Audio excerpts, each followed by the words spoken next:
Hello there, I'm Janette Lane, a craft designer at CraftStash, and in today's video I'm sharing a side-by-side look at coloring your stamped images with watercolors versus coloring them with alcohol markers. So this is going to be a great time for you to compare these two side by side, and maybe you've never tried either and you kind of want to take a look at both.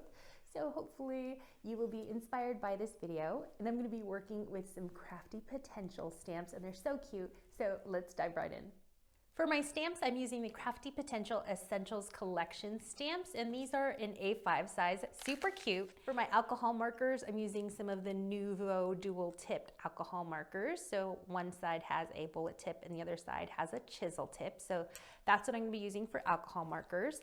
And then for watercoloring, I'm using the Spectrum Noir Aquatint brush pens, and these are really fun. Okay, let's get started.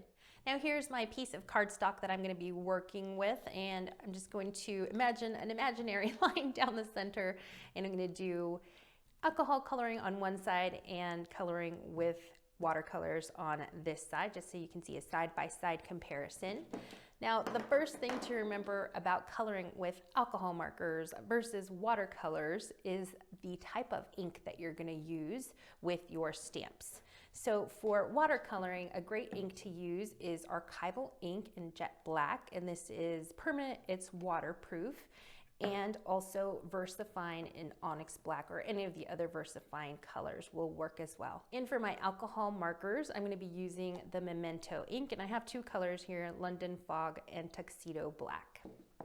Now, if you want to skip out on trying to figure out what type of ink to use, you can use the hybrid inks from Tonic, and those are great. So those go with both alcohol markers and watercolors, and you don't have to worry about keeping your inks straight, because I know it can get confusing. Okay, so first things first, I'm going to grab my stamps, and I'm going to stamp the same thing on both sides. So I'm going to grab this palm tree from the Seaside Cheer stamp set. Really like this one, it's super cute. And I'm going to start off with the VersaFine ink. So this is going to be watercolor. This is going to be the watercolor ink.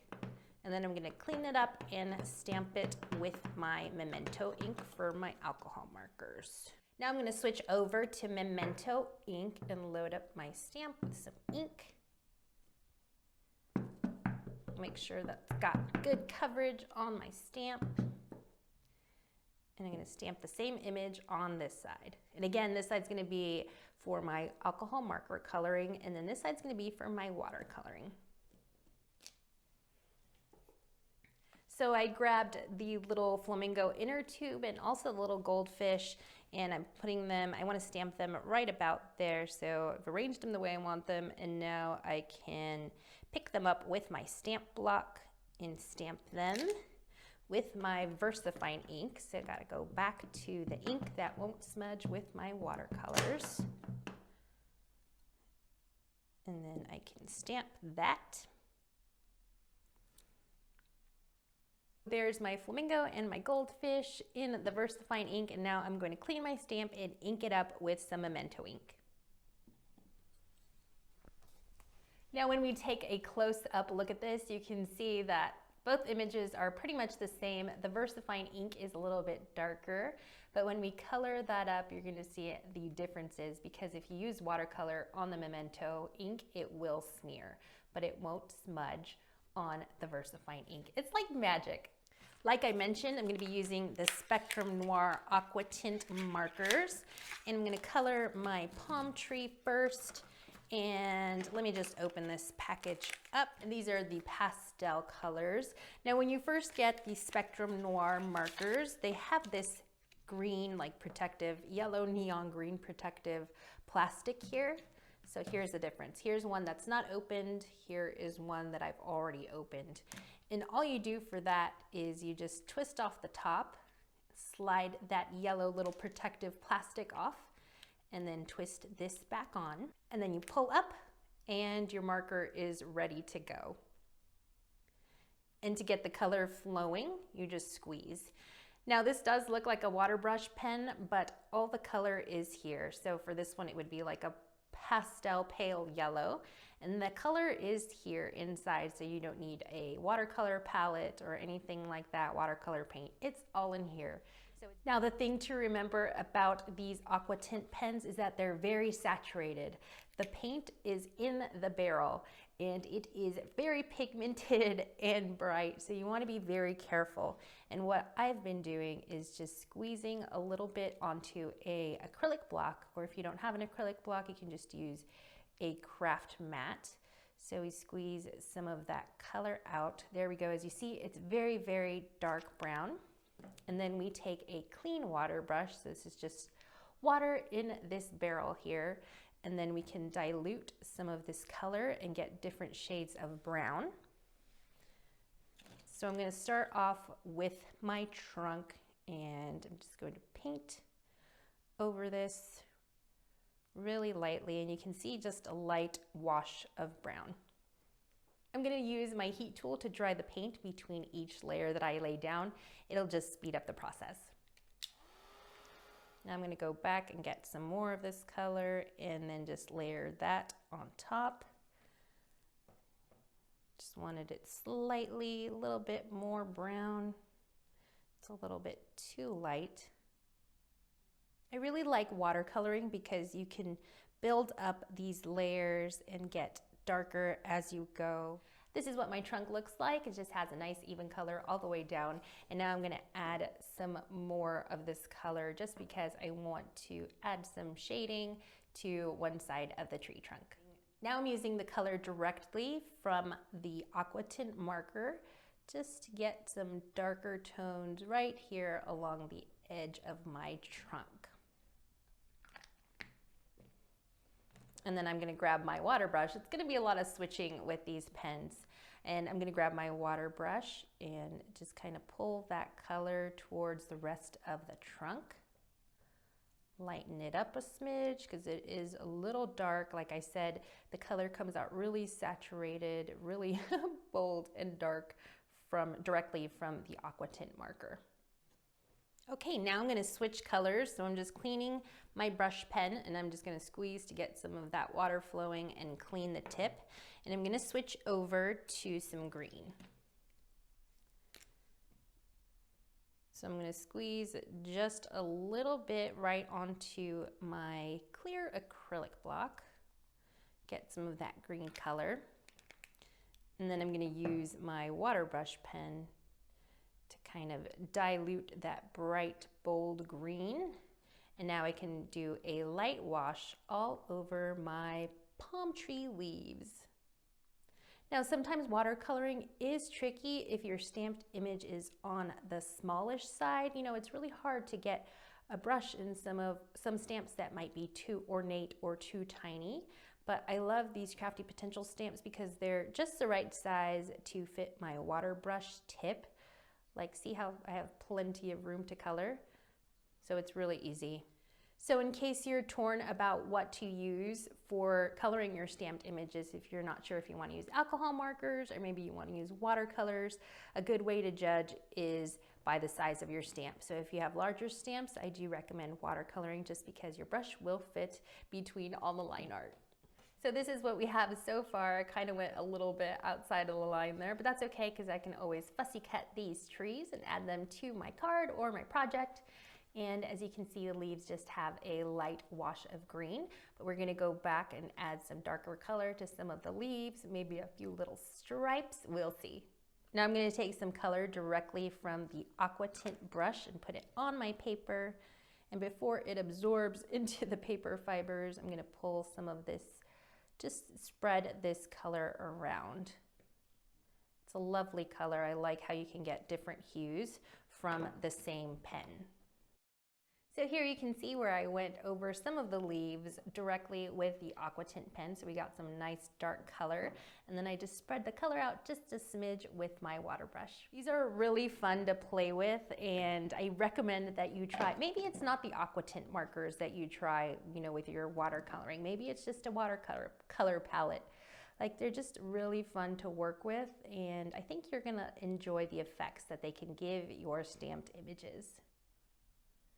So I'm just going back and putting some more dark color along the edge of the leaves. So just along this bottom edge here. And then I'm gonna add a little bit of stripes here. it's not going to be too clear. But what's funny is when I do this with alcohol markers, you'll be able to see those stripes. So I'm just adding some few little stripes here to my tree to give it some texture, to my palm tree to give it some texture. But again, you can't really see the detail with the water brush, but I'm liking how this is turning out. And I love that with watercoloring, you can really layer up your colors. So I'm keep going back and just adding just a little bit darker tones right here along the edge for my shading. And I love that. I love that creative process of watercoloring. It's really relaxing, like just adding just a little bit more color here and there, making certain parts of my tree just a smidge darker.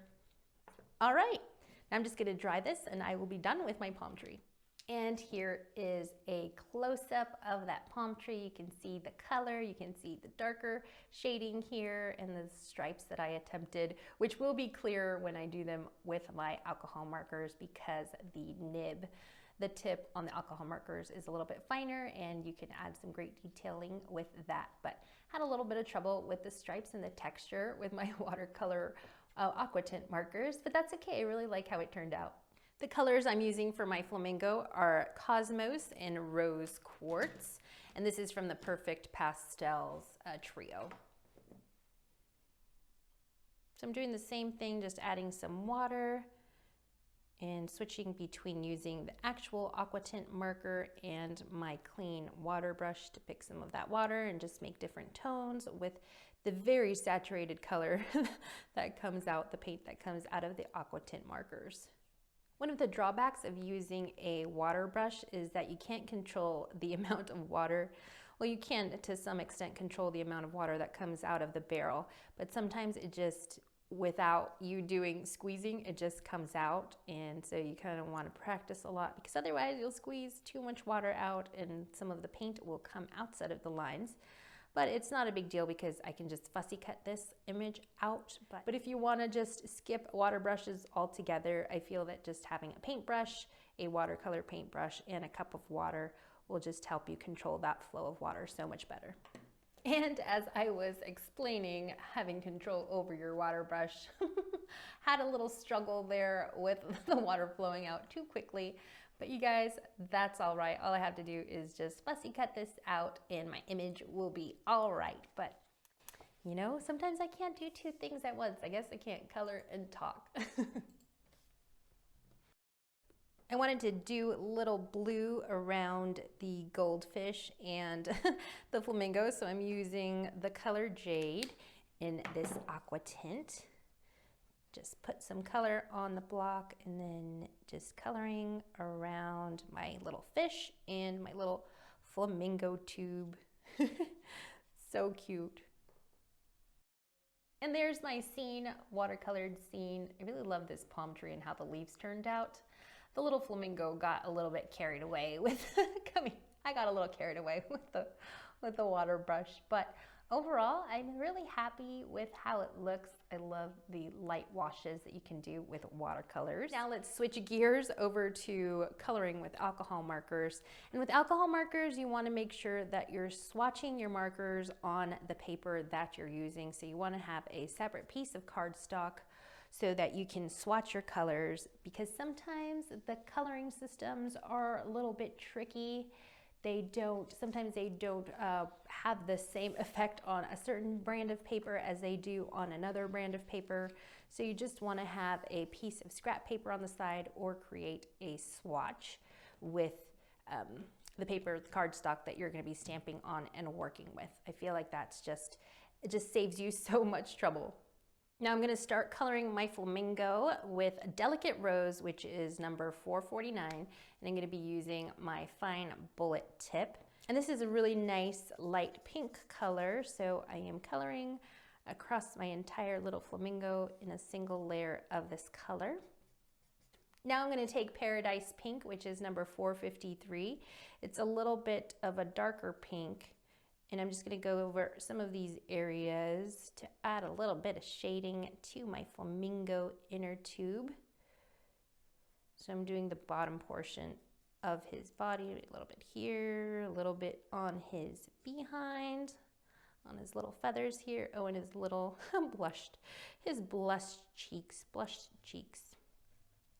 And then I'm gonna go back with my light color, my delicate rose, and blend that out just a smidge. So I'm adding another layer of delicate rose on top, all across. I feel like it gives it a little bit of depth. Let me show you what that looks like up close. So here you can see where I went over with the delicate rose first and then added some Paradise Pink, which is the darker color, on some of the outer portions, the edges of my flamingo, and then I went over again with the delicate rose. Now I don't have orange for my beak, but I can make orange from red and yellow. So this is Strawberry Jam in 379 and this is 405, and I don't have the color on here. I think I must have peeled it off or something. So what I'm gonna do is I'm gonna start off with the red. So I will do the beak and a light layer of red, and then I'm gonna go over it with some of this yellow. So here's the orange color that I made by combining a shade of red and a shade of yellow. So it's really nice and bright orange. And I'm done with my flamingo, so now I'm gonna move on to the palm tree and my little goldfish.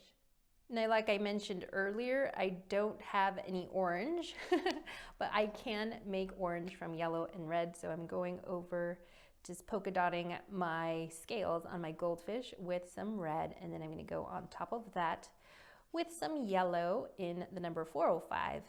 Now for my tree, I'm using 413, number 413 in Bamboo Leaf.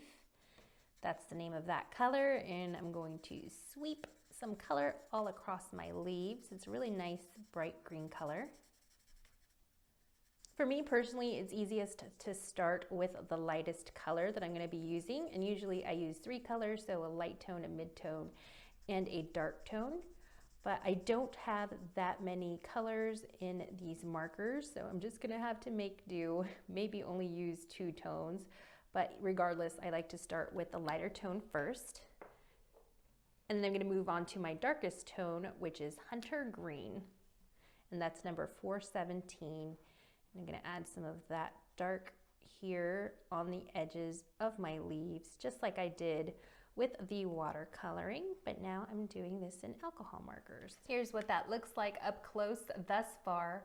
So now I'm gonna do some little stripes for texture on my leaves, again with number 417. Like I mentioned earlier, it's really easy to add little details and stripes and dots and textures with alcohol markers versus watercoloring, because you do have a more precise tip on your pen, and it's so much easier. You have much more control. So here I'm just adding some stripes again on my leaves for texture, and these stripes are much more clear than the watercolor stripes, which let me show you up close so you can truly see the difference in the stripes. They're much more visible on the alcohol markers than the watercoloring. So here you can really see the stripes clearly versus the watercoloring. So now I'm going back with my bamboo leaf and coloring everything all over again, just kind of blending out the harshness of those lines, the stripe lines that I added for texture. Just kind of muting them just a smidge. Then I can go back with that 417 again, which is the darkest color, and add just a little bit of shading to the edges of my leaves. Now for my trunk, I'm using 2 shades of brown. So I've got number 461 and number 465. And again, I lost the actual names of the colors, but I'm gonna start off with 461 because it's a lighter brown color. And I'm gonna color my trunk all the way down in this one shade. And then I'm gonna add the darker shade on top, just along the left edge here. And now I'm going to grab a light beige tone, which is Sandcastle 477, and I'm going to go over this on the edge, kind of pick some of that color up because it's a little bit too dark. You can't really see any shading here. So there we go. Now we have some clearer shading, and let me show that to you up close. Here you can see the shading a lot more clearly. Now, if you want to add a shadow to your image, you can get the lightest gray that you can find. So in my case, it was 485, number 485, and just kind of trace the outside of your stamped image, of your colored image, and it just makes it pop just a little bit more. So here is the side-by-side comparison of my coloring, and I feel that with alcohol markers, you do get more vibrant, rich colors. You can add detail with the fine tip nibs, but I feel like there's more wiggle room with watercoloring. I feel like it's easier, like it's more forgiving, I guess you could say. That's the best way to put it, is watercoloring is more forgiving. So I enjoy doing both. Let me know in the comments below which you prefer to do. Do you like alcohol markers? Do you like coloring with watercolors? Or maybe you don't like coloring at all, or maybe you've never tried it. So let me know what you like to do. I love hearing from you. That's the end of the video. I hope that you were inspired to try some of the things that I shared today. As always, everything that I used is available at craftstash.co.uk, where you'll find heaps and heaps of inspiration and how-tos. Have a great day, and I'll see you all really soon. Bye.